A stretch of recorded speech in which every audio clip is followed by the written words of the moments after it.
When he had come out of the boat, immediately a man with an unclean spirit met him out of the tombs. He lived in the tombs. Nobody could bind him anymore, not even with chains. For he said to him, "Come out of the man, you unclean spirit." He asked him, "What is your name?" He said to him, "My name is Legion, for we are many." At once, Jesus gave them permission. The unclean spirits came out and entered into the pigs. The herd rushed down the steep bank into the sea, and they were drowned in the sea. They came to Jesus and saw him who had been possessed by demons sitting, clothed, and in his right mind, and they were afraid. Jairus came, and seeing him, fell at his feet and begged him much, saying, "My little daughter is at the point of death. Please come and lay your hands on her, that she may be made healthy and live." But Jesus said to him, "Don't be afraid, only believe." While he was still speaking, people came from the synagogue ruler's house, saying, "Your daughter is dead.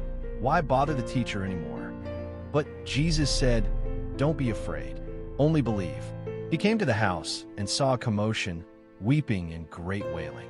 Taking the child by the hand, he said to her, "Talitha cumi," which means, being interpreted, "Girl, I tell you, get up."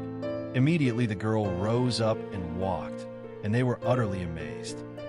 She came up behind him in the crowd and touched his clothes, for she said, "If I just touch his clothes, I will be made well." Immediately the flow of her blood was dried up. Jesus turned around in the crowd and asked, "Who touched my clothes?" He said to her, "Daughter, your faith has made you well.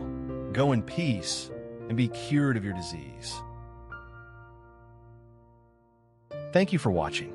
These are only key events from Mark chapter 5. I encourage you to read the full chapter for yourself and see what stands out to you. Scripture is always deeper than a single presentation. If this helped you, consider subscribing for more chapter-by-chapter visuals through the Gospel of Mark. If a verse or moment stood out to you, share in the comments. Until the next chapter, see, read, and share the Word.